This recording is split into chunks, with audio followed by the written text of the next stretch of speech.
नमस्कार दोस्तों, आप सब कैसे हैं। आशा करती हूँ आप सब बहुत अच्छे होंगे और अच्छे होना भी चाहिए। तो जी मैं आपका स्वागत करती हूँ अपने रुचि त्रिपाठी ब्लॉग में। तो जी ये शाम का समय है, लगभग 7 बज रहे हैं। तो यहाँ मैं डिनर की तैयारी कर रही हूँ। तो डिनर में आज रहेगी सिंपल थाली, जिसमें है दाल चावल रोटी सब्जी। और तो यहाँ मैं जी प्याज और लहसुन और टमाटर वगैरह कट कर रही हूँ। तो मैं सबसे पहले दाल बनाऊँगी आपके साथ। और दाल मैं बना रही हूँ अरहर की फ्राई दाल। तो मैं फ्राई दाल कैसे बनाती हूँ आप देखिए। खैर मैं 2 प्रकार की बनाती हूँ। एक तो दाल होती कि दाल जब भी हम उबालने लगते हैं तभी उसमें मैं प्याज लहसुन और टमाटर डाल देती हूँ। ये देखिए दाल मैंने धो ली है, उसमें पानी डाल दिया है। मैं प्याज डाल दूँगी उसमें और टमाटर डाल दूँगी और साथ ही में लहसुन डाल दूँगी। तो मैं कभी कभार ऐसे भी बनाती हूँ और कभी कभार इसको तड़के में फ्राई करके बनाती हूँ। तो इस प्रकार से भी अच्छी लगती है दाल और उस प्रकार से भी अच्छी लगती है, दोनों प्रकार से अच्छी लगती है। तो आप भी ऐसे ट्राई करिएगा, एक बार देखिएगा, काफ़ी अच्छी लगेगी दाल। तो यहाँ पे मैंने दाल चढ़ा दी है और फिर उसके बाद मैं सब्ज़ी की तैयारी कर रही हूँ। सब्ज़ी में आज मैं बनाऊँगी भिंडी फ्राई। तो जी ये भिंडी छोटी छोटी सी, तो मैं इसको 1 इंच के बराबर काट रही हूँ, क्योंकि भिंडी छोटी होने के कारण 2 ही कट रही है। और भिंडी बहुत मुलायम है, इस वजह से मैं इसके कई टुकड़े नहीं कर रही हूँ, नहीं तो भिंडी एकदम गल जाएगी और फिर अच्छी नहीं लगेगी। तो जी भिंडी को बड़े बड़े टुकड़ों में काट ले रही हूँ। और भिंडी की सब्ज़ी मेरी फेवरेट सब्ज़ी है। तो आप भी बताइएगा कि आपकी सब कौन सी सब्ज़ी फेवरेट है, भिंडी फेवरेट है या नहीं। तो जी यहाँ कढ़ाई गर्म हो गई, मैंने उसमें तेल डाल दिया है और उसके बाद मैं डाल दूँगी इसमें हरा मिर्चा और फिर इसके बाद मैं डालूँगी कटा हुआ लहसुन।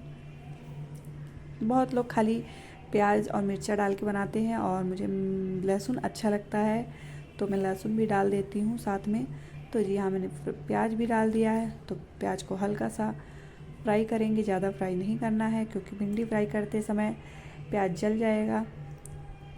तो ये देखिए बस मैंने भिंडी डाल दिया और मैं इसमें अब डाल दूँगी हल्का सा नमक, क्योंकि ये भिंडी बड़ी बड़ी है तो इस वजह से मैं इसमें नमक अभी डाल दे रही हूँ। थोड़ी देर के लिए मैं ढकूँगी इसमें।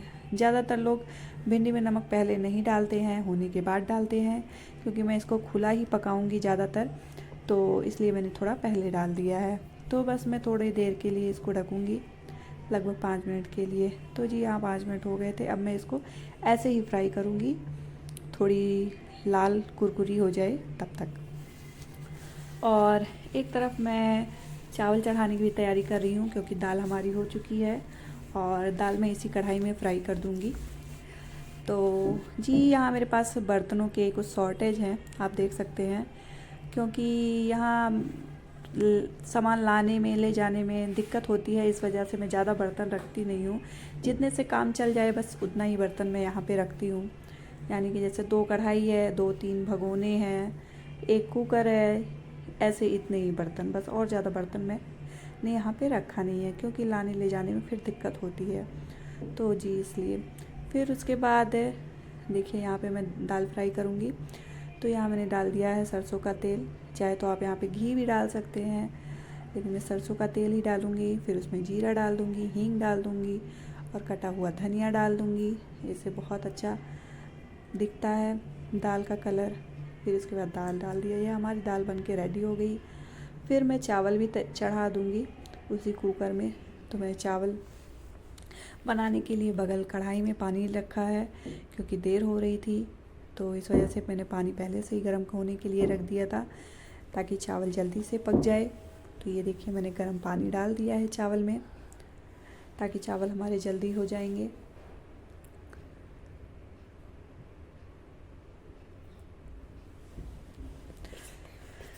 तो मैं दाल को यहाँ खाली कर दे रही हूँ, क्योंकि वो लोहे की कढ़ाई थी, कई बार आपने देखा होगा कि मैं इसी कढ़ाई में ज़्यादातर खाना बनाती हूँ। और लोहे की कढ़ाई में खाना बनाने से तो अच्छा होता है, लेकिन फिर अगर उसमें हम कुछ भी छोड़ देते हैं तो फिर वो कलर छोड़ने लगता है, जो बाद में खाने में अच्छा नहीं लगता है।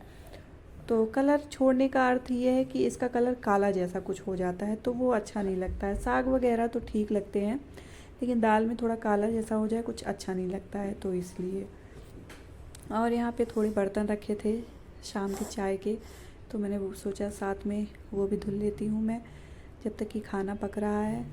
और जब भी मैं किचन में काम करती हूँ तो मैं फिर किचन में ही रहती हूँ, क्योंकि काम एक बार लगने से जल्दी हो जाता है, बार बार इधर उधर टहलने से देर भी लगती है, और फिर खाना ज़्यादा पकने जलने का डर रहता है। तो इस वजह से मैं एक बार में ही सब कुछ रेडी करती हूँ। तो यहाँ पे मैं आटा भी गूँथने लगी थी, और ये हमारा आटा भी हो गया है। फिर उसके बाद मैं तुरंत ही रोटियां बनाऊंगी और सबको खाना दूंगी, क्योंकि टाइम भी लगभग 8 बजने वाले हैं, और बेटी को सुबह स्कूल भी जाना होता है, तो इस वजह से उसको खाना खिला के जल्दी सुलाती हूँ। तो जी हमारी रोटियां भी यहाँ पे हो गई हैं। फिर मैं अपने हस्बैंड और अपने भाई और बेटी का खाना निकाल दूँगी। फिर उसके बाद मैं लास्ट में खाना खाऊंगी।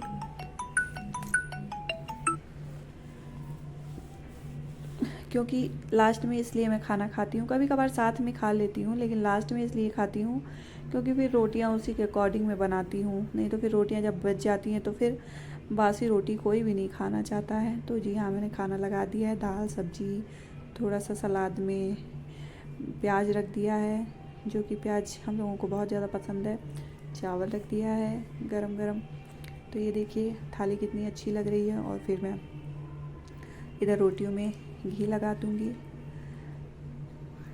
ये देखिए घी लगा दिया है, रोटियाँ और अच्छी लगने लगी हैं, बहुत टेस्टी लगती है घी लगी रोटियाँ। लेकिन मैं घी ज़्यादा नहीं खाती हूँ, कभी कभार सब्ज़ी जैसे थोड़ी कम हुई तो भले रोटी में घी लगा लिया, नहीं तो मैं ज़्यादा घी नहीं खाती हूँ। मेरे हस्बैंड खाते हैं, भाई खाते हैं, यही लोग खाते हैं। तो जी मैंने सबको खाना दे दिया था, और फिर लास्ट में मैं भी खाना लेके बैठ गई थी। और चावल था और साग भी था दोपहर का, तो मैंने सोचा मैं रोटी नहीं खाऊंगी, मैं रोटी नहीं ली, मेरा काम साग चावल से ही चल गया। और साथ में पापड़ भी ले लिया था मैंने। मैं हस्बैंड को पापड़ देना भूल गई थी, मैं फिर बाद में उनको पापड़ दे के आई थी। तो जी साथ में मैं बेटी का होमवर्क भी करा रही थी। तो फ्रेंड्स, मैं आपको मिलती हूँ अपनी नई वीडियो में। अगर आपको मेरा वीडियो अच्छा लगे तो प्लीज़ प्लीज़ प्लीज़ मेरे चैनल को सब्सक्राइब करिएगा और मेरी वीडियो को लाइक कीजिएगा। तो बाय बाय फ्रेंड्स।